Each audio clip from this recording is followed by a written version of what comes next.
Hi hello friends, welcome back to Ragi Mane Masti YouTube channel. ಯಾರೆಲ್ಲ ನನ್ನ channel ನೋಡ್ತಿದ್ದೀರಾ ದಯವಿಟ್ಟು ಸಬ್ಸ್ಕ್ರೈಬ್ ಮಾಡ್ಕೊಳ್ಳಿ, ಲೈಕ್ ಮಾಡಿ, ಕಾಮೆಂಟ್ ಮಾಡಿ, ಶೇರ್ ಮಾಡಿ. ಇವತ್ತು ನಾನೇನು ಅಡುಗೆ ಮಾಡಬೇಕು ಅಂತಿದ್ದೀನಿ ಅಂದರೆ ಡಾಬಾ ಸ್ಟೈಲಲ್ಲಿ ಮೊಟ್ಟೆ ಗ್ರೇವಿ ಹೇಗೆ ಮಾಡೋದು, ಏನೇನು ಸಾಮಗ್ರಿಗಳು ಬೇಕು ಅಂತ ನಿಮಗೆ ತೋರಿಸ್ಕೊಡ್ತೀನಿ. ಇದು ಬಂದು 15 ನಿಮಿಷದಲ್ಲಿ ಟೇಸ್ಟಿಯಾಗಿ ಹೇಗೆ ಡಾಬಾ ಸ್ಟೈಲಲ್ಲಿ ಮೊಟ್ಟೆ ಗ್ರೇವಿ ಮಾಡೋದನ್ನು ತೋರಿಸ್ಕೊಡ್ತೀನಿ. ಬನ್ನಿ ಫ್ರೆಂಡ್ಸ್.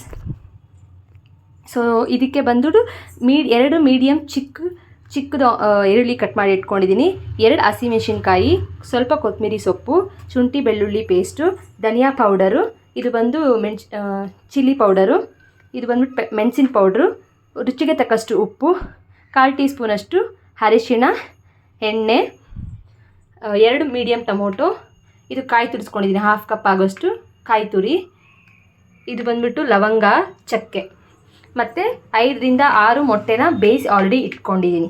ಸೊ ಈಗ ಹೇಗೆ ಮಾಡೋದು ಅಂತ ತೋರಿಸ್ಕೊಡ್ತೀನಿ. ಸೊ ಇವತ್ತೇನು ಸ್ಪೆಷಲ್ ಅಂದರೆ ಇವತ್ತು ನನ್ನ ಹಸ್ಬೆಂಡ್ ಕುಕ್ ಮಾಡ್ತಾರೆ, ನಾನು ಜಸ್ಟ್ ವಿಡಿಯೋ ಎಕ್ಸ್ಪ್ಲೇನ್ ಮಾಡ್ತಾ ಹೋಗ್ತೀನಿ. ಹೇಗೆ ಬರುತ್ತೆ ಅಂತ ನೋಡೋಣ, ಬನ್ನಿ ಫ್ರೆಂಡ್ಸ್. ಸೊ ಮೊದಲಿಗೆ ಈಗ ಗ್ಯಾಸ್ ಹಂಚ್ಕೊಂಡು ಪ್ಯಾನನ್ನು ಇಟ್ಕೊಂಡಿದ್ದೀವಿ. ಈಗ ಪ್ಯಾನಿಗೆ 2 ಸ್ಪೂನ್ ಆಗೋಷ್ಟು ಎಣ್ಣೆನ ಹಾಕ್ಕೊಳ್ಳೋಣ.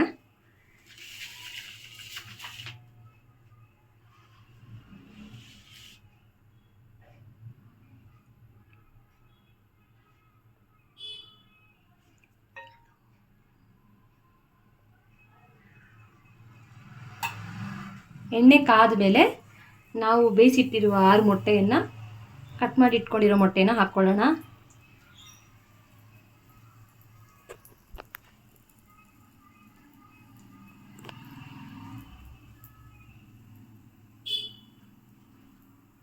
ನೋಡಿ, ನಾನು 6 ಮೊಟ್ಟೆನ ಕಟ್ ಮಾಡಿ ಇಟ್ಕೊಂಡಿದ್ದೀನಿ. ಸ್ಲೈಸಸ್ ಏನಕ್ಕೆ ಕಟ್ ಮಾಡಿ ಇಟ್ಕೊಂಡಿದ್ದೀನಿ ಅಂದರೆ ಅದು masala item, complete masala full ಮೊಟ್ಟೆ ಒಳಗಡೆ, ಗ್ರೇವಿ ಒಳಗಡೆ ಹೋಗಬೇಕು. ಮೊಟ್ಟೆ ಒಳಗಡೆ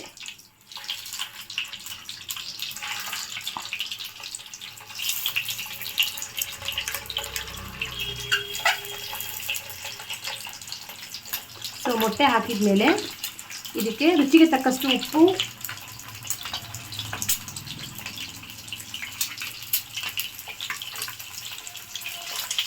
ಒಂದು ಚಿಟಿಕೆ ಅರಿಶಿನ ಪುಡಿ,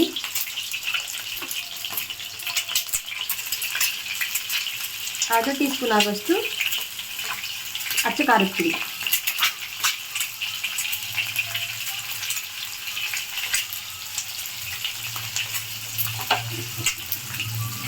ಇದನ್ನು ಚೆನ್ನಾಗಿ 1ರಿಂದ 2 ನಿಮಿಷ ಫ್ರೈ ಮಾಡಿ ಮೊಟ್ಟೆ ಬಣ್ಣ ಬದಲಾಗಬೇಕು ಅಲ್ಲಿವರೆಗೂ ಫ್ರೈ ಮಾಡ್ಕೊಳ್ಳಿ.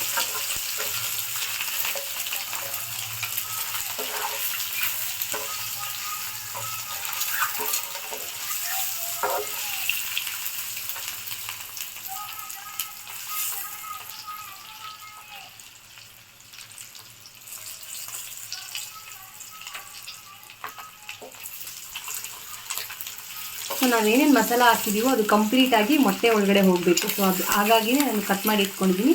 ನಿಮಗೆ ಕಾಣಿಸ್ತಿದೆ ನೋಡಿ, ಈ ಮೊಟ್ಟೆ ಎಲ್ಲ 4 ಶೇಪಲ್ಲಿ ಕಟ್ ಮಾಡಿ ಇಟ್ಕೊಂಡಿದ್ದೀನಿ.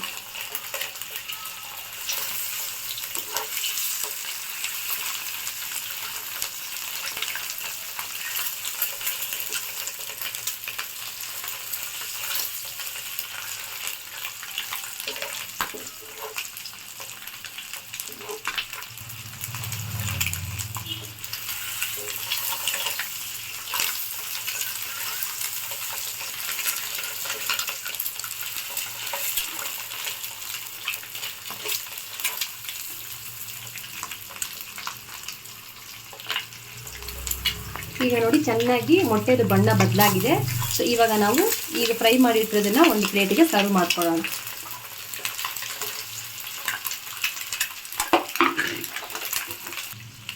ಈಗ ಪ್ಲೇಟಲ್ಲಿ ಸರ್ವ್ ಮಾಡ್ಕೋತಾ ಇದ್ದೀನಿ, ಚೆನ್ನಾಗಿ ಮೊಟ್ಟೆನ ಫ್ರೈ ಮಾಡ್ಕೊಂಡಿರೋದು.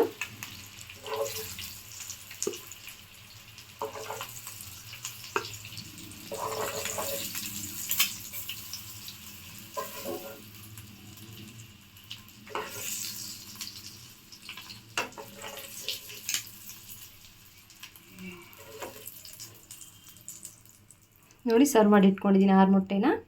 ಈಗ ಅದೇ ಪ್ಯಾನಲ್ಲಿ 2 ಟೀ ಸ್ಪೂನ್ ಆಗೋಷ್ಟು ಎಣ್ಣೆನ ಹಾಕ್ಕೊಳ್ಳೋಣ.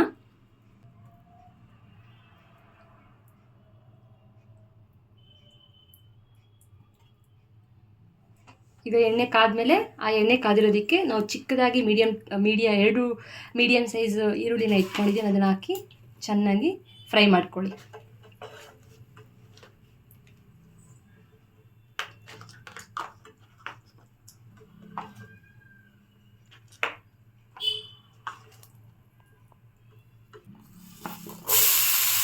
ನೀವು ಆದಷ್ಟು ಚಿಕ್ಕದಾಗಿ ಕಟ್ ಮಾಡ್ಕೊಳ್ಳಿ.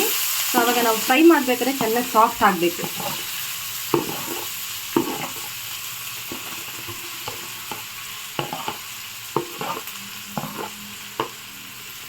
ನೋಡಿ, ಗೋಲ್ಡ್ ಬ್ರೌನ್ ಬರೋವರೆಗೂ ಈರುಳ್ಳಿನ ಫ್ರೈ ಮಾಡಿಕೊಡಿ.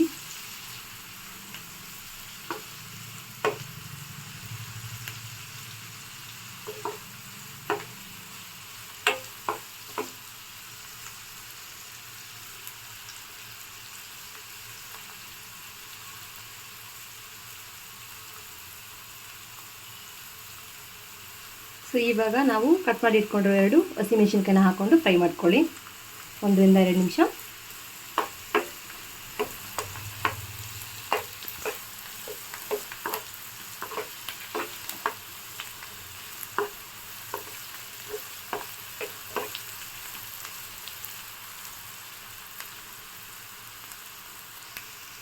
ಸೊ ಇದು ಒಂದು 2 ರಿಂದ 3 ನಿಮಿಷ ಫ್ರೈ ಆಗಬೇಕು. ಅದಾಗೋ ಅಷ್ಟರಲ್ಲಿ ನಾನು ಹೋಗ್ಬಿಟ್ಟು ಮಿಕ್ಸಿಗೆ ಹಾಕ್ಕೊಂಡಿರ್ತೀನಿ.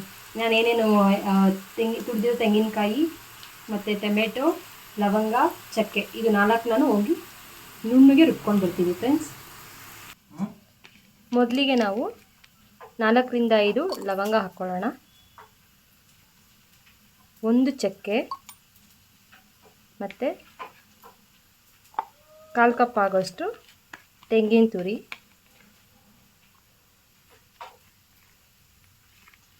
ಇದನ್ನು ಗರಿಯಾಗಿ ರುಬ್ಕೊಳ್ಳೋಣ ಫ್ರೆಂಡ್ಸ್. ಫಸ್ಟು ತುರಿದಿರೋ ತೆಂಗಿನಕಾಯಿ, ಚಕ್ಕೆ, ಲವಂಗ ಹಾಕ್ಕೊಂಡಿದ್ದೀನಿ. ಚಕ್ಕೆ 1 ಮತ್ತು 3 ರಿಂದ 4 ಲವಂಗನ ಹಾಕ್ಕೊಳ್ಳಿ. ಚೆನ್ನಾಗಿ ಇದನ್ನು ಗರಿಯಾಗಿ ರುಬ್ಕೊಳ್ಳೋಣ. ನೋಡಿ, ಎಂತಕ್ಕೆ ಗರಿಯಾಗಿ ಚೆನ್ನಾಗಿ ರುಬ್ಕೊಂಡಿದ್ದೀನಿ. ಇವಾಗ ನಾವು ಸ್ಲೈಸಸ್ ಮಾಡಿ 2 ಮೀಡಿಯಮ್ ಟೊಮೊಟೊ ಸೈಜ್ನ ಕಟ್ ಮಾಡಿ ಇಟ್ಕೊಂಡಿದ್ದೀನಿ, ಅದನ್ನು ಹಾಕ್ತಾಯಿದ್ದೀನಿ ಫ್ರೆಂಡ್ಸ್.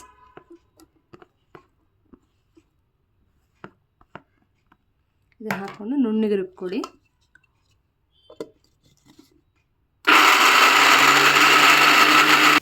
ನೋಡಿ, ನಾನು ಚೆನ್ನಾಗಿ ನುಣ್ಣಗೆ ರುಬ್ಕೊಂಡಿದ್ದೀನಿ. ನಿಮಗೆ ಬೇಕಂದರೆ ಇದಕ್ಕೆ ಗೋಡಂಬಿನ ಸಹ ಆ್ಯಡ್ ಮಾಡ್ಕೋಬೋದು.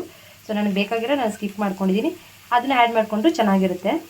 ಸೊ ಇವಾಗ ನಾನು ಆಗಲೇ ಹೇಳ್ದಂಗೆ ಎಣ್ಣೆ ಮತ್ತು ಅರಿಶಿನ ಮತ್ತು ಇದು ಈರುಳ್ಳಿ ಮತ್ತು ಹಸಿಮೆಣಸಿನ್ಕಾಯಿ ಚೆನ್ನಾಗಿ ಫ್ರೈ ಮಾಡ್ಕೊಂಡಿದ್ದೀನಿ. ಈ ಹಂತಕ್ಕೆ ಇವಾಗ ನಾನು 1 ಟೀ ಸ್ಪೂನ್ ಆಗೋಷ್ಟು ಶುಂಠಿ ಬೆಳ್ಳುಳ್ಳಿ ಪೇಸ್ಟ್ನ ಹಾಕ್ಕೋತಾ ಇದ್ದೀನಿ.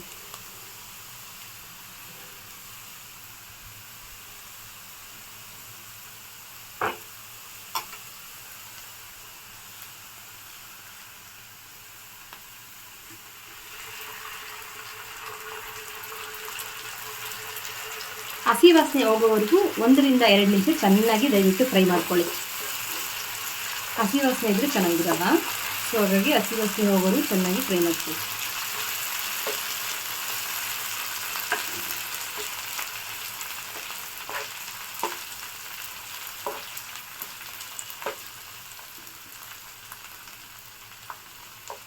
ನೋಡಿ ಫ್ರೆಂಡ್ಸ್, ಈ ಹಂತಕ್ಕೆ ಚೆನ್ನಾಗಿ ಫ್ರೈ ಆಗಿ ಹಸಿ ವಾಸನೆ ಕಂಪ್ಲೀಟಾಗಿ ಹೋಗಿ ಎಣ್ಣೆ ಚೆನ್ನಾಗಿ ಬಿಟ್ಕೊಂಡಿದೆ.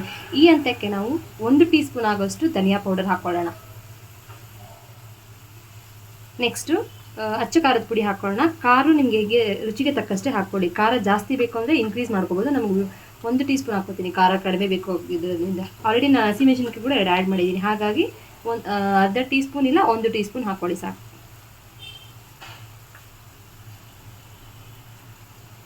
ನೆಕ್ಸ್ಟು ಮೆಣಸಿನ ಪೌಡ್ರ್ ಹಾಕ್ಕೊಳ್ಳಿ ಸ್ವಲ್ಪ, 1/4 ಟೀ ಸ್ಪೂನ್ ಆಗೋಷ್ಟು ಸಾಕು. ಈಗ ಎಲ್ಲನೂ ಚೆನ್ನಾಗಿ ಫ್ರೈ ಮಾಡ್ಕೊಳ್ಳಿ.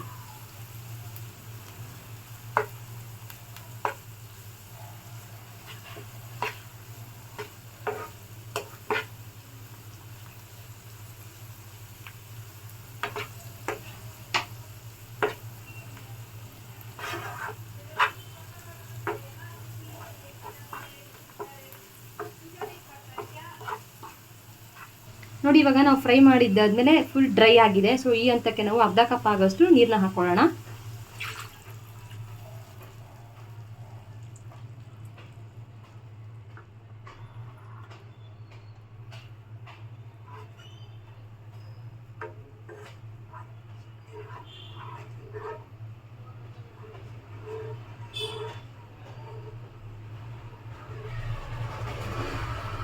ನೋಡಿ ಫ್ರೆಂಡ್ಸ್, ಈ ಹಂತಕ್ಕೆ ನೀರು ಹಾಕಿದ್ಮೇಲೆ ಕುದೀತಾ ಇದೆ. ಈಗ ನಾವು ನುಣ್ಣಗೆ ರುಬ್ಕೊಂಡಿರೋ ಮಸಾಲಾನ ಹಾಕ್ಕೊಳ್ಳೋಣ.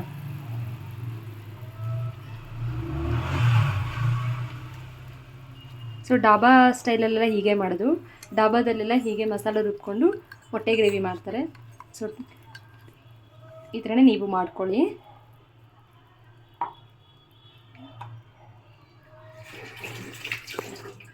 ಮಸಾಲೆನ ಹಾಕ್ಕೊಂಡು ಚೆನ್ನಾಗಿ ಫ್ರೈ ಮಾಡ್ಕೊಳ್ಳಿ 1 ರಿಂದ 2 ನಿಮಿಷ.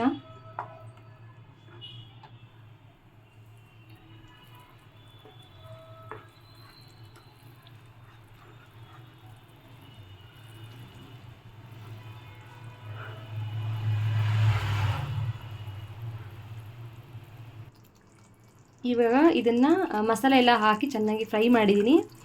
ಇವಾಗ ಎಣ್ಣೆ ಎಲ್ಲ ಬಿಟ್ಕೋಬೇಕು. ಅಲ್ಲಿವರೆಗೂ ಒಂದು 3 ರಿಂದ 4 ನಿಮಿಷ ಲಿಡ್ನ ಮುಚ್ಚಿಟ್ಟು ಬಿಡಿ.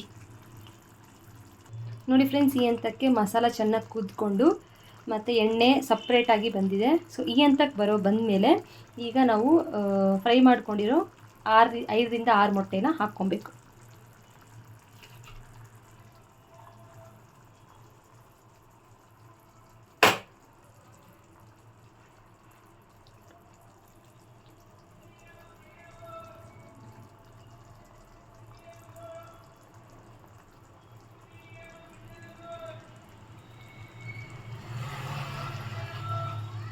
ಹಾಕ್ಕೊಂಡು ಚೆನ್ನಾಗಿ ಫ್ರೈ ಮಾಡ್ಕೊಳ್ಳಿ ಫ್ರೆಂಡ್ಸ್. ಮೊಟ್ಟೆ ಒಡೆದೋಗಬಾರ್ದು. ಸೊ ಆ ಥರ ಫ್ರೈ ಮಾಡ್ಕೊಳ್ಳಿ. ಆ ಮಸಾಲ ಕಂಪ್ಲೀಟಾಗಿ ಒಳಗಡೆ ಹೋಗಬೇಕು. ಮಸಾಲ ಕಂಪ್ಲೀಟಾಗಿ ಮೊಟ್ಟೆ ಒಳಗಡೆ ಹೋದ್ರೇ ತಿನ್ನಬೇಕಾದ್ರೆ ಆ ಫ್ಲೇವರು, ಆ ಟೇಸ್ಟ್ ನಮಗೆ ಬರೋದು.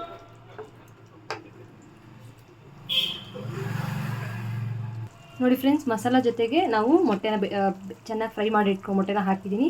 ಸೊ ಈ ಹಂತಕ್ಕೆ ನಾವು ಕಟ್ ಮಾಡಿ ಇಟ್ಕೊಂಡಿರೋ ಕೊತ್ತಂಬರಿ ಹಾಕ್ಕೊಳ್ಳೋಣ.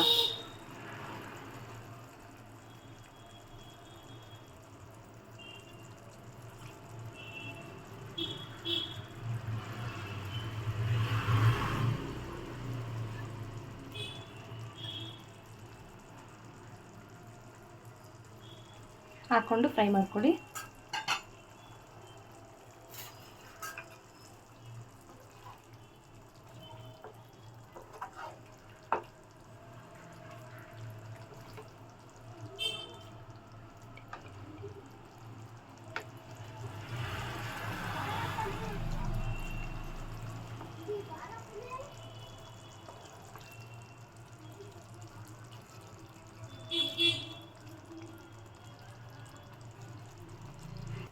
ನೋಡಿ ಫ್ರೆಂಡ್ಸ್, ಈ ಹಂತಕ್ಕೆ ಬಿಸಿ ಬಿಸಿಯಾಗಿ 15 ನಿಮಿಷದಲ್ಲಿ ಡಾಬಾ ಸ್ಟೈಲ್ ಮೊಟ್ಟೆ ಗ್ರೇವಿ ಹೇಗೆ ಮಾಡೋ ಅಂತ ಹೇಳ್ಕೊಟ್ಟಿದ್ದೀನಿ. ನೀವು ಹೀಗೆ ಮಾಡಿ ಹೇಗಿದೆ ಅಂತ ಕಾಮೆಂಟ್ ಮೂಲಕ ತಿಳಿಸಿ. ಈ ಡಾಬಾ ಸ್ಟೈಲ್ ಮೊಟ್ಟೆ ಗ್ರೇವಿ ಜೊತೆಗೆ ಚಪಾತಿ ಮತ್ತು ರೈಸು ತಿಂದರೆ ಸಕ್ಕತ್ತಾಗಿರುತ್ತೆ. ನೀವು ಸಹ ಹೀಗೆ ಮಾಡಿ ಟ್ರೈ ಮಾಡಿ ಮನೇಲಿ ಹೇಗೆ ಬಂತು ಅಂತ ಕಮೆಂಟ್ ಮೂಲಕ ತಿಳಿಸಿ. Thank you for supporting my YouTube channel. Bye.